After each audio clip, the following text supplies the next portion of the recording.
There we go. Just all you have to do is ask. Good morning, everyone. It's Friday, October 13th, 2023.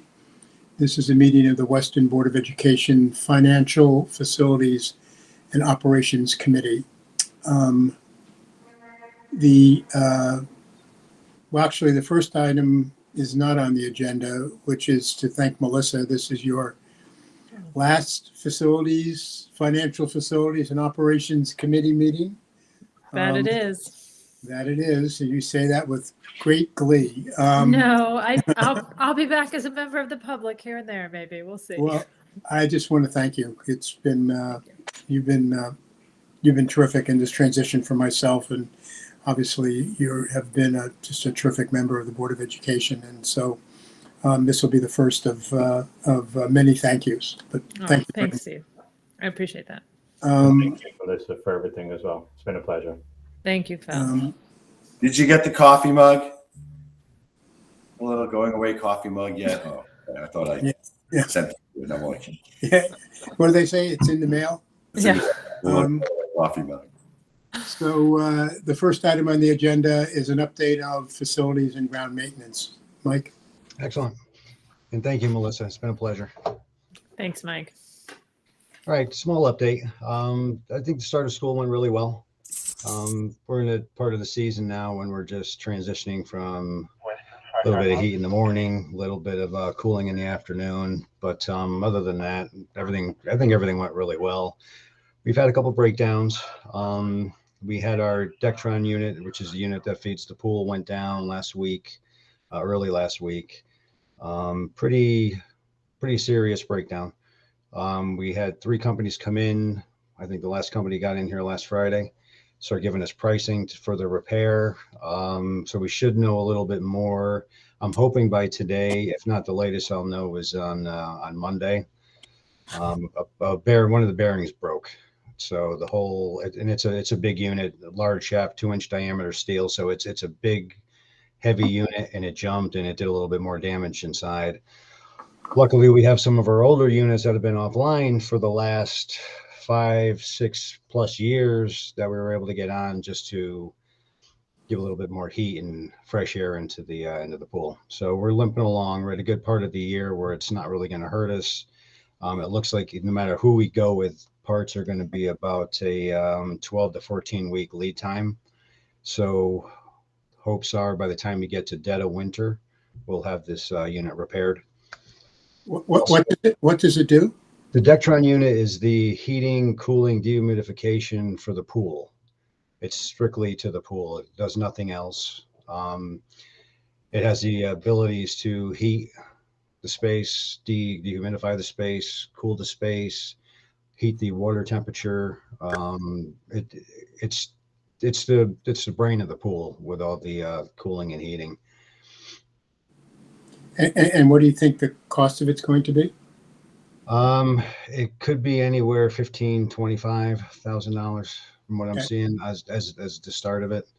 We'll know a little bit more as the next company comes in. We found a couple of different avenues of how we're going to do a repair. More eyes on it always is the better, which is also nice. So we get 3 different prices from 3 different companies. We get 3 different scopes. But the facility is usable?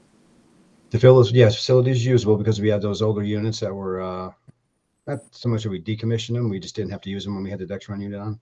Okay. So we do a little bit of work in-house. That way we can control certain things electronically. And when I say electronically, that means limited to our building management system. So we have automation to it. So we can see this when we're not here as well as when we're here. Because a lot of times with the pool, with its hours and it's run all weekend, a lot of times the calls come in and there's nobody on campus. So now at least if the calls come in, the changes that we made to this unit, we can do some corrections at home on the computer or on the phone. So we should be able to limp by. I take it not. We should. We will be able to limp by.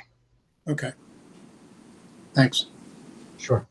Also, another breakdown with the pool, the hot water heater went down late last school year. It got put in just as the start of school began this year, another large ticket item. The reason I'm getting into this is we're starting to see a pattern with the middle school of just large units starting to fail with their age. So with this being said, I've already begun the process of getting companies in here, giving us some ballpark figures on replacements of some of the older units that we have. So at least we won't be blindsided because we know none of the studies that we have really get into pricing of what we can do for repairs and replacements. So I just wanted to get the ball rolling, and we have companies that are willing to help us out, help us with capital numbers to give us some ideas what we're looking at. You know, some of these units are 60s. I take it back. Majority of these units are from the 60s. So technology obviously has changed dramatically in that, 60 plus years. So just trying to get some different ideas how we can change things and just get better air quality into that school. So I just wanted to put this on board. That way you guys could get your ears on it and it's not a surprise as things come up in the future. But it's not a question of, it's not a question of this is not, it's not a question of failure to maintain. Rather, it's a issue of age. It's an age thing, correct? Yeah. The Dectron unit, that's a little different animal. That could have been something faulty from the factory. It was a pillow block bearing, which I know is hard to explain. It's just a lot of steel with a bearing in the middle. Something I've never seen in my time in the field of one of these breaking. So it could have been just a defect when it came out. It could be that it's such a large unit, such a large wheel spinning 24/7 since it was put in place. I really can't say what happened, but the pool hot water heater certainly is just a thing of age, and we're just getting there. Okay. No, thank you. Sure. Other than that, I don't really have much more for an update unless you guys have some questions. Like I said, it was really a pretty nice start to the school year. I was just going to ask, do you have a shopping list, for lack of a better word, of potential failure, potential repair needs, replace needs? Because I know Phil was looking at that. You clearly have your pulse on it every day. And, we didn't have as good a pulse on it when we budgeted some things last, the January process last year. So maybe we need to create a shopping list. So yeah, I'm starting with the process of prioritizing some of the units and things. And like I said, they're all based around the same era. So it's not like anything is newer than the other. It's just going to be areas that the units supply, the frequency that it's used during school, after school, things like that. Just the visual, they're all in about the same condition. Like I said, everything is well maintained. It's just, they're starting to get a little bit tired. And COVID didn't really help because we had a lot of units running a lot harder than they normally would. So yeah, I'm in the middle of prioritizing a lot of things for capital and for middle school and obviously other schools as well.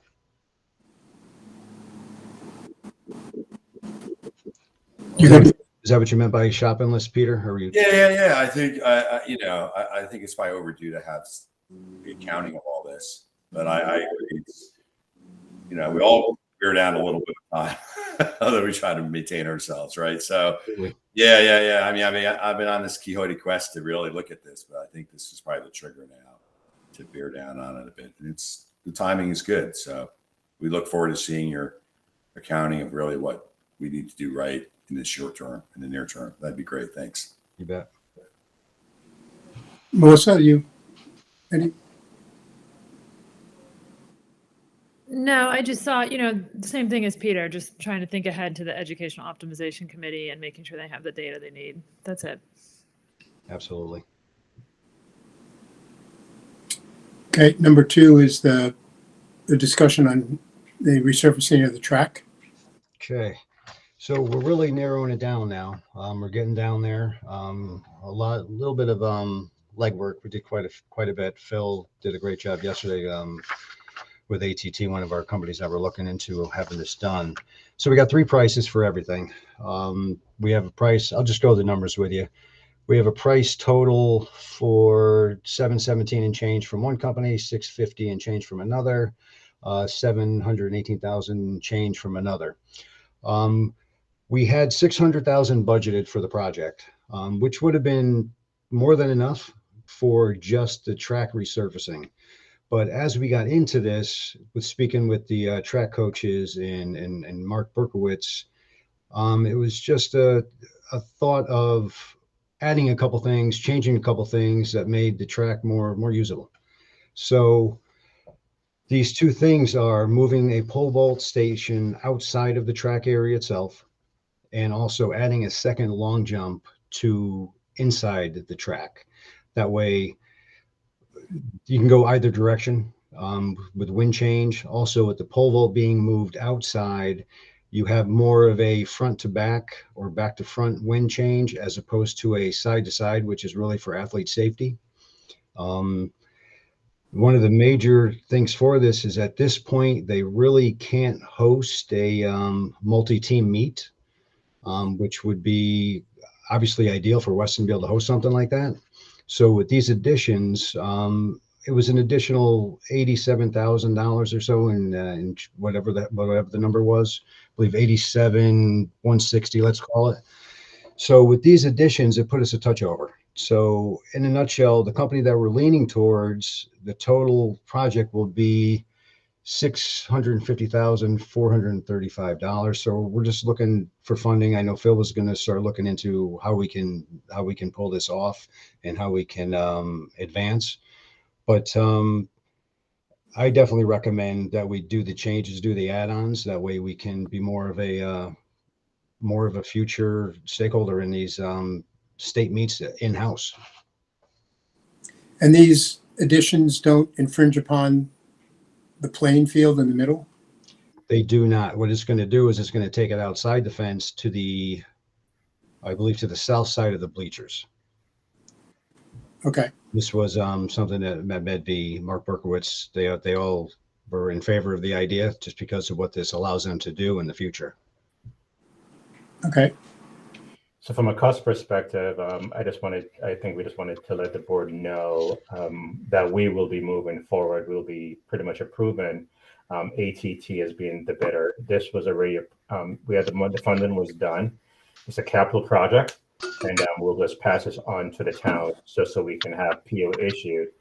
Because we have to get on schedule sooner rather than later.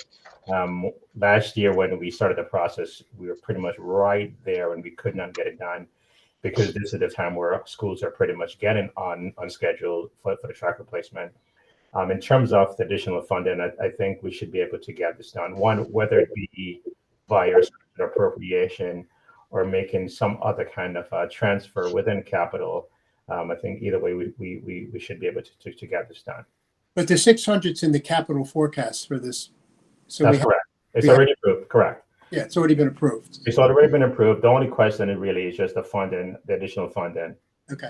All right. So just for this board, we're moving forward. We'll have Rick or the town issue an RFP, a purchase order to ATT so we can start a process. Well, can we talk about that? Because I listened to the Board of Finance meeting last night. Are we put it out for bid? Yeah, we did. So we didn't necessarily do a formal bid. We invited 3 companies to give us proposals.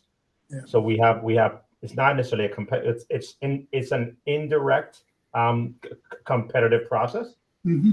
So as Mike mentioned, we had Field Turf, we had ATT, and we had Rakuten give us pricing. And you can definitely see just by the schedule that we have how far apart they were on certain things. On the base pricing, Field Turf and ATT and Rakuten were pretty much the same. Field Turf on the base pricing was a little bit more because their base product I think is a little different. So they're more expensive. Where we saw significant difference really was on the cost for removing and building out the new pole vault station. Rakuten came in at $100,000. ATT came in at $58,000, and a Field Turf came in, I think, at a combined cost of roughly $37,000. So we had that disparity there, but ATT all in gave us pretty much had the better pricing. But this will comply with the Board of Finance's new procurement policy? It will comply with the Board of Education procurement policy. The Board of Education has a partisan policy. No, And this will comply. Yeah, because the Board of Finance has their own policy, but the Board of Education, we have had a partisan policy in place for several years. So Yeah, this will definitely comply to that. yeah, I recognize that, but, you know, if we then have to go to the Board of Finance for some form of supplemental appropriation, this will be a topic. It will be, but I think the first hurdle for us, right, is that in terms of from a policy perspective, is have we satisfied the Board of Education procurement policy, and the answer to that will be yes. Okay, well, I think, you know, I do think if the Board of Finance, who spent some time this past summer working on this procurement policy, I mean, ours should be aligned with theirs. Correct, but I think we're ahead of the town and the Board of Finance. Okay, well, if you feel that, that's fine. Okay, yeah, great, thanks. And Phil, when does this have to commence to make the season? The time to commence in for the project itself. Yeah. Well, it's a tight timeline, right? So, I mean, we hope to start in late May or early June because it has to be completed by mid-August. Mike, is that correct? Was that mid-August? Yeah, it was August 15th football start, so that's what the hope was. And Mike, I don't want to belabor this, but I'm about to. How can you have bids as low as $30,000 and as high as $100,000? You know, with the midpoint in 50. I mean, how does that? What is it that?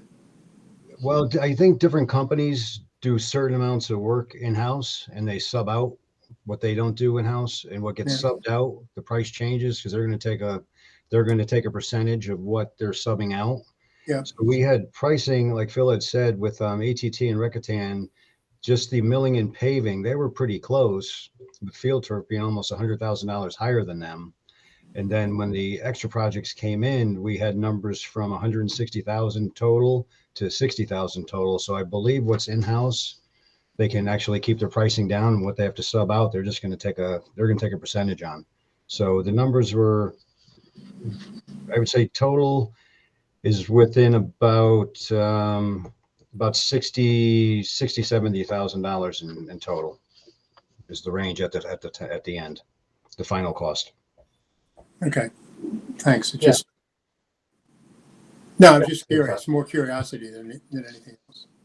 Yeah, you know, and we talk a lot about that it's an additional to the scope, and really when you think about what we're trying to do, it goes really beyond just an additional off the scope, right? I think it's really an improvement because a lot of times what we have found out is that projects I'm not questioning the Okay. addition.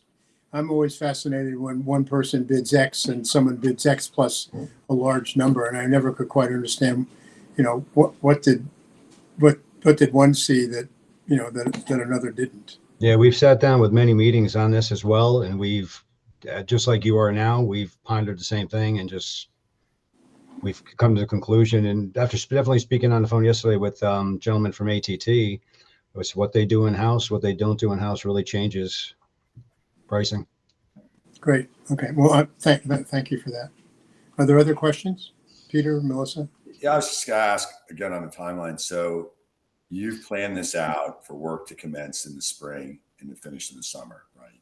That you want. Yeah, our plan is it's going to be pretty tight. But our plan is as soon as sports are over and states are over for track, it's to have the asphalt, well, the surface taken out, then the asphalt to be milled and paved. Then we would have graduation with a blacktop as it has its cure period, because it needs about 2 to 3 weeks for the oils to dissipate and seep down, and then they could do their actual surface. So yeah, we're talking probably first week, I take it back, second week of June to begin. Then we'll have it taken care of before graduation, which is at this point, I believe we saw yesterday, 13th, 14th of June. So that would be its curing time. And then somewhere in the 3rd to 4th week of June, possibly even the beginning of July, they would begin resurfacing. That way the football team could use the stadium field come, I believe it's a day or two from August 15th. Right. And you placed the PO for that now, it sounds like, imminently. That's what we're trying to do. We just want to get your approval first. Right. So you have to know that funding will be in place. You may pay for it in August, but you have to make sure that you can pay for it before you place the PO. Right. Get on schedule. Thank you. Sure. Phil, number 3, the monthly financial update. Okay, so for month of August, not August, for September, we do have 4 transfers that needs approval by the board. We have, we're making an first transfer is to true up object codes that were awaiting union negotiations or union settlements.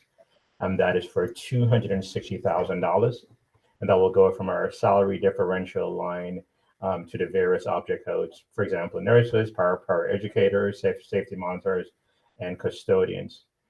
In addition to that, late last year, we did make the change on the HR side. We went from an HR manager to an HR director. We did discuss last year that there will be a salary differential with that because this position was technically added post budget thereabout. So that 40,000 represents that salary differential. We're making a transfer from the guidance line to the social worker line at the West. And this is pretty much to mirror what we currently have in place, the model that we currently have in place at Hurlbut.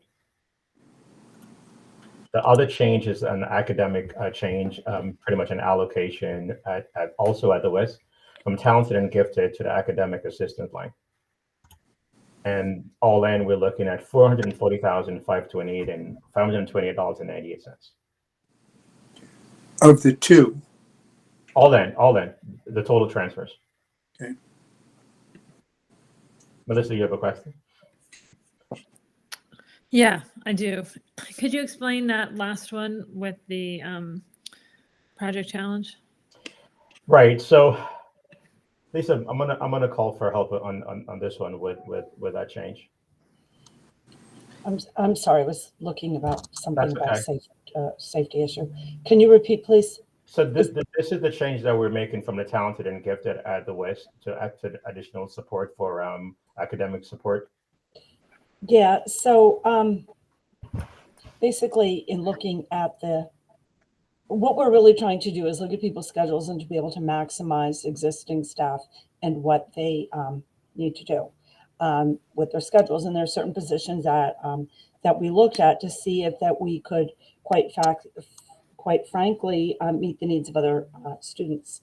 And in looking at the talented and gifted program specifically at the intermediate school, there were the bottom line is it's really only a 0.5 position after our analysis, and it accommodates the needs, which means that there is another 0.5 that we can flex into other areas, specifically in intervention, where it's needed. And so what we have been doing, and we did this with another part-time person as well, that they were allotted 0.5. It was 0.5 at a particular building, and then when we looked at the needs based on the intervention needs, it was really only 0.3. But then we had a need for a 0.2 in one of the other schools, so we had that person do that 0.2 over there. It's kind of the same idea. It's a reallocation where the need is. The program, no one's losing out on that program. However, that based on the needs in math and language arts intervention, it's we're maximizing that person's schedule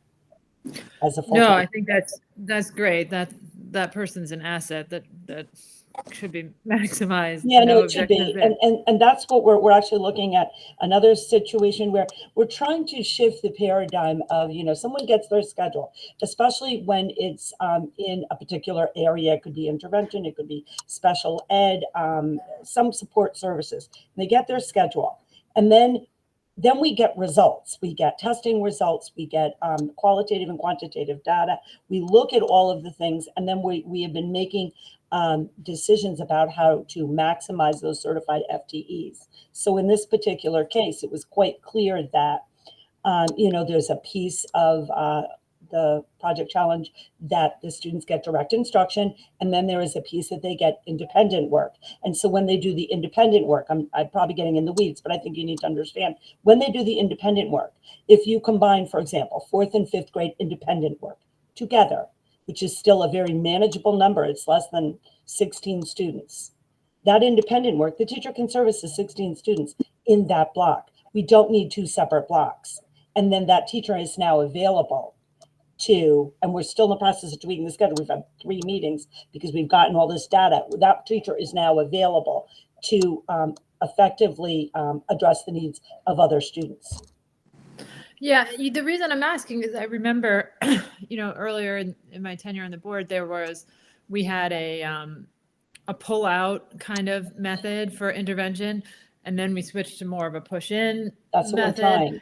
And I was just wondering if we were, with the change in the allocation, if we were going back to pull out, or if we were sticking with, okay, yeah. What we're doing, we're looking at it very, very carefully, and I probably am going into too much detail, but I think it's worth the point. We're looking very carefully because we have been modeling, and this was also part of our tri-state recommendation, of how to push in more in the classroom. So for example, Yeah. the whole first month, the intervention at the middle school in math, Kevin Joyce, the person that wanted to do this, was pushing in to see the students in action. Now it's much more of a combination push in, pull out than before. It was all pull out. And so we're trying to do the same thing here. And what we have to look at is, for example, there are teachers that are highly certified, highly qualified in specific reading programs. And then there are teachers that are at a lower level to be able to do more of a tier 1 and tier 2 intervention. That teacher in question can do that level. So then it's a combination of, I believe he has 1 pull out, 1 small group that they've recently identified in 3rd grade. And then there's the push in model. And that's what we're doing with all the interventionists. It's much more balanced, and it's based on all the data team meetings are going on right now. And to link it, kind of just make one other point. When we look at our district improvement plans, because the plans is now finalized this month, we were able to get the baseline data from the NWEA assessment to adjust our targets, and all the data teams have met to make sure that the resources are being maximized. That is the key. And people need to understand that teach this, that we will flex your schedule over the course of the year. Maybe it's only for this part of the year that you're working with these groups. Then based on the data, we might flex back. So it's kind of a long answer, but that's the key. And we have to keep looking at that because it's going to be a difficult budget year. We have to scrutinize every single, allocation, and we have to maximize our teachers and in meeting all of the needs of the students without, without harming any particular group, if you will. So it's working. Good. It's exciting, quite frankly. That's what's really exciting, to be able to, they're kids, and we can't just have, okay, we're locking them in. We can move this. And the teachers have been receptive. They're very excited about it. So, okay, Phil, sorry, I probably talked too long. But that's kind of where we're at. And it'll be reflected in this upcoming budget, these kinds of changes.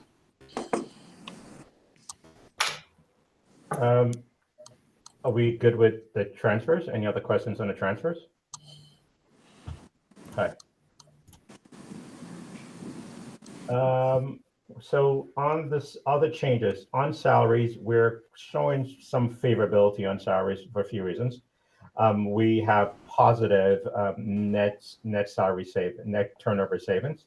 We had a budget of budget at 170,000. We're a little bit better than that.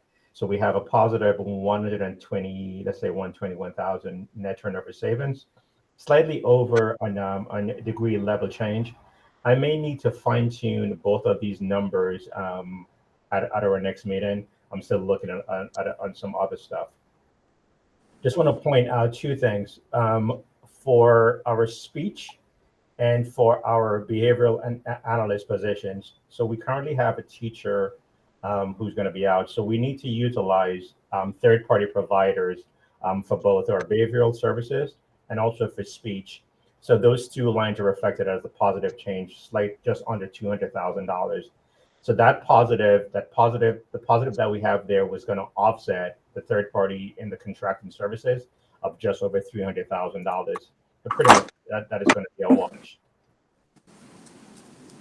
Also want to flag for the board is that we added the security supervisor position pretty much over the summer. All in, this addition of this new position is not going to create a deficit or create a negative in our total salary line. So we're in good position where that is concerned in terms overall for salaries. Can I just ask a question related to that? So, and Mike and Phil, so where are we on the security upgrades that we approved, earlier, before the summer? So we did, at least I'll start off and then you can jump in if need be. So we finished one phase of it. There's another phase, and we probably need to maybe have an executive meeting just to talk about that. We pretty much finished the significant portion that we wanted to do. There is one that's still lingering, and we just need to talk a little bit more about that, maybe in an executive session. And lingering for supply reasons? Lingering for cost reasons. Okay, so we should have a conversation about that. Yes. Yeah, I would say cost, supplies. We actually coincidentally have scheduled a safety meeting at 11 o'clock to go over our all hazards plan. And I know that Matt Brodecki met with Steve, with Phil, and Joe yesterday. I was just talking to him before, that's why I was late. And we have another meeting at 11. So yeah, we can go into executive session, but rest assured, I think we're in very good shape with regards to safety. And do we want to have that executive session Monday, or when would you like to schedule it? I don't know. Can we talk offline on that? I have to Okay. check availability and this and that. I think the most important message is that we're doing really well with everything. And there have been things in place, and Captain Brodecki was just saying how pleased he was with what's going on. Okay. Right. And I was go going ahead, to ask Peter. a question because I don't think we've posted the agenda for Monday yet. I haven't seen board book. No, the agenda has to be posted by Sunday night. Sunday. Andrew Right. is 24 Andrew's the one hours. that's finalizing everything, and I think it was going to be after this meeting because Jody is a parents' weekend, but everything is ready to go. I was going to suggest because Phil raised the director of security salary implications are nominal. It's covered. Steve raised a good question. Where are we at? We should have an offline meeting. And I was going to suggest maybe the new director of security spends 5 minutes with us or so, or 10 minutes on Monday, and just outline his sort of org, like what he's doing. Like, this is my org. This is my objective with these people, without disseminating too much secrets. Yeah, if I may, Peter. We looked Been a the long same. week. I'm looking at the word in front of me, Peter. As part of the way we are presenting the district improvement plan, every, there are certain directors that are speaking to their particular piece of it. So Joe Rios will be at the meeting. He will be speaking to, that. And I told him, I said, as a new director, new in this role, please elaborate a little bit more on all that. So that's all, we met yesterday to go over the whole script, and he's going to be there. Okay. So he's towards the end, but he's there. Excellent. All right. Thanks. Sorry, Phil, is there more? Yeah, just quick overview. And for our insurance lines, we're net positive. We're slightly over for workers' compensation. Premium went up a little bit more than anticipated, but that is going to be offset by savings in our lab policies.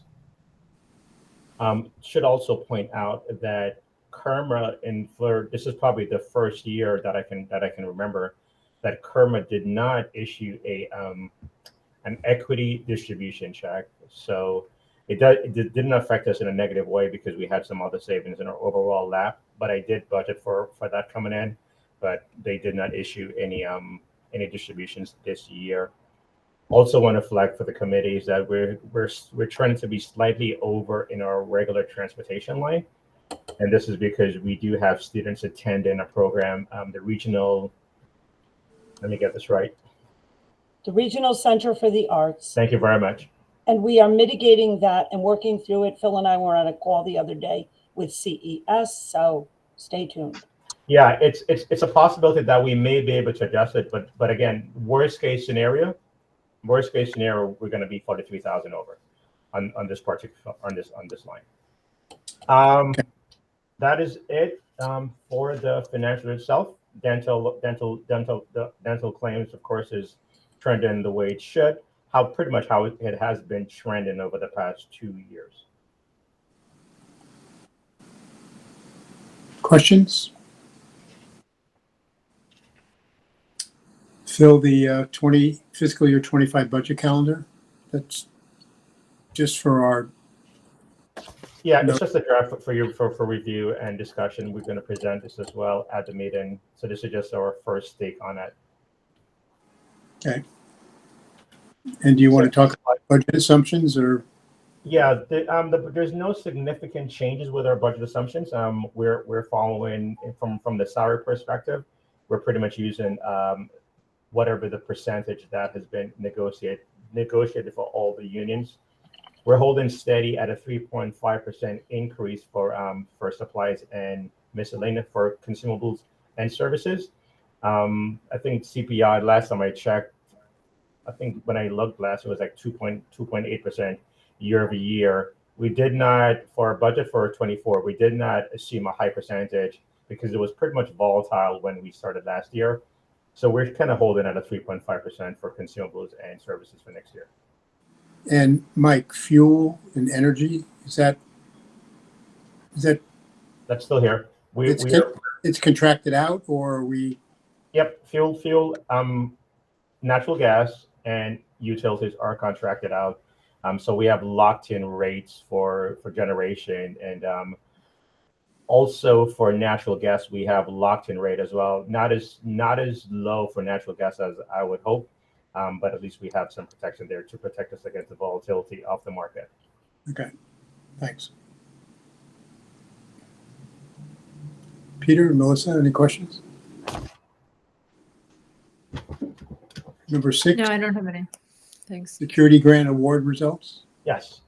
So there was another round for the security grant, school security grant, competitive grant. This is round 6. Just to note, we only have been awarded one award a few years ago. So we did apply on the security. There was 2 pieces to this one. The first one was on the security grant itself. So we had all 4 schools in. So the initial response from the state was that we weren't awarded any funds.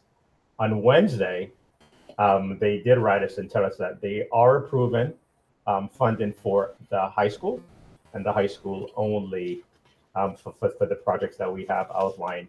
So the grant was pretty much, they gave us guideline in terms of items that that could be included in the budget. Pretty much anything related to door and window enhancement, access controls, and other any kind of miscellaneous security items. So based on those criteria or those restrictions, we did apply. The initial request was $1.2 million. The state approved $332,000. However, the reimbursement is only at 22.14%. So we will have to spend, where's the sheet? Sorry. Our portion will be $259,000 with a match from the state of $74,000. We'll talk some more about that. The years that this grant covers is 2013 to 2026. So we do have some time before we actually start to spend this money, because it's a significant request that we need to get funding from the Board of Finance. So we include all of this in our capital requests for the next 2 years.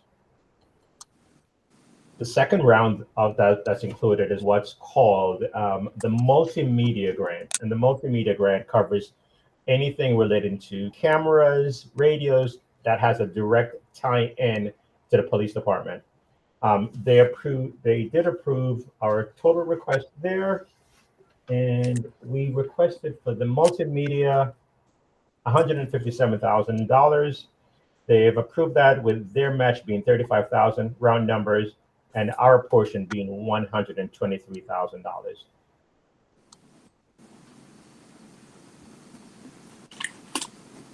So it's pretty much an 80-20 split on all this. So as we start to have discussion, with Joe being here, and we start to have those discussions in terms of truly what direction we're trying to head in, and we have a better sense in terms of where we are with cameras and stuff like that, and also radios, we may need to do a revision to the state. So we'll keep the board posted in terms of what we're doing. Okay. And that is it for an update on security. I just have a question, Phil, about grants more generally. Is that you that does all of our grant writing and grant work, or do we have people that help out with that? No, it's by department, and it's pretty much by the various area. So on the educational component, that's primarily Tina. Okay. And then for the stuff that we do from operations, we do it from this office. Just want to give a huge shout out on that note to Angie Galley, who did a lot of the legwork for this grant.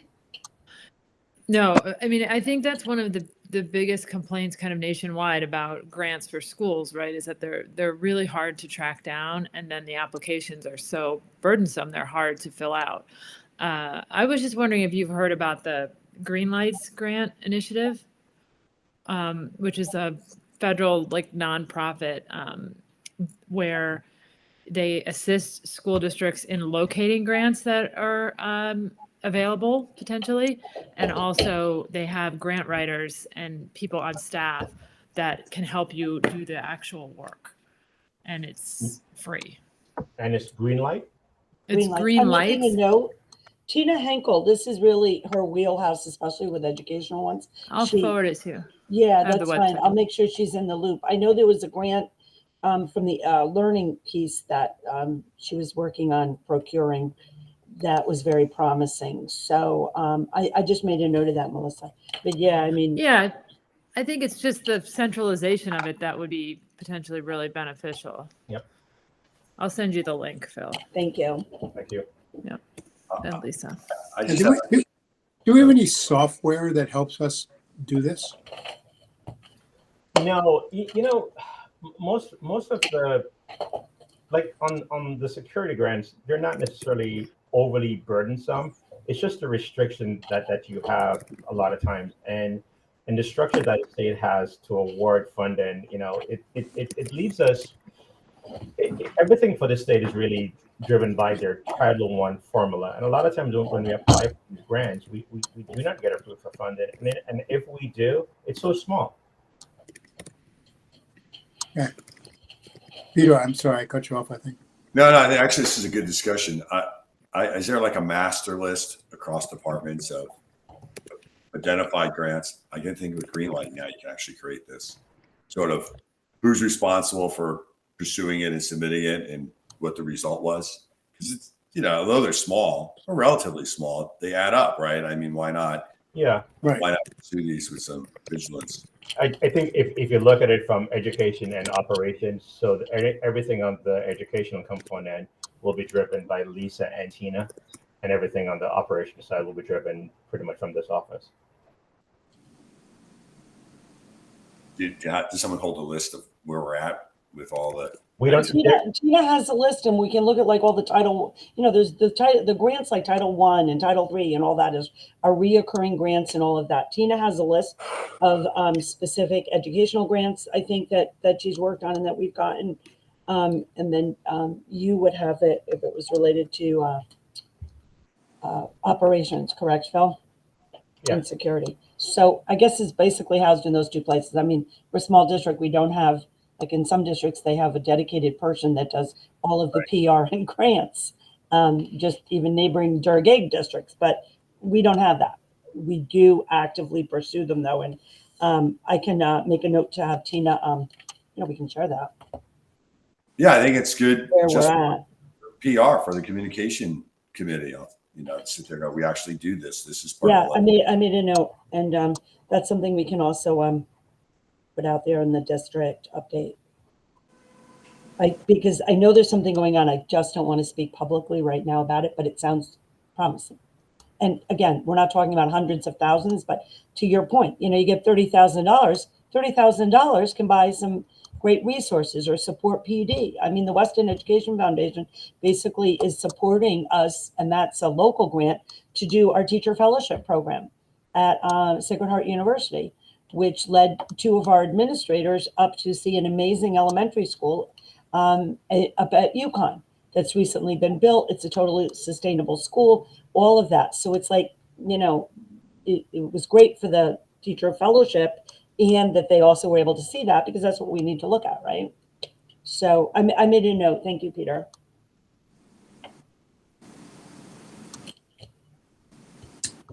Any other comments or questions? Move on to number 7, an approval of the committee meeting minutes.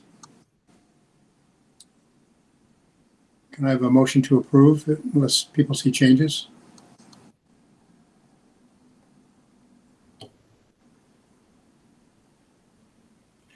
you want to go for it, Melissa, or should I practice? No, I'll let you go for this and I'll second it. You're on mute. Okay, it's our last opportunity to speak. Is it? All She's right, been shut Peter. down by the system. No pressure. here we go. I don't have the language in front of me, but I'll I got it. Okay. Okay. Going to find that website then caused me to lose the screen of all of you guys, so I couldn't find you again. I will make the motion to approve our meeting minutes from the Finance and Facilities Subcommittee in September 2023. Is there a second? I second it. All those in favor? Aye. Aye. Okay. Is there any other business? Other than to thank you again, Melissa? You're too kind. Thank you. Okay. We have a Been my motion. pleasure. Motion Good. to I adjourn. did check Amazon tracking, and there is a coffee mug. I have a right. motion to adjourn. I'll move that we adjourn our meeting. Great, thank you. All those in favor? Aye. Thanks, everybody. See you Monday. Thanks, everyone. Thank you. Bye. Hey, Bye. Melissa, I just recorded a photo of you doing that last bit. No. Andrew, can you leave?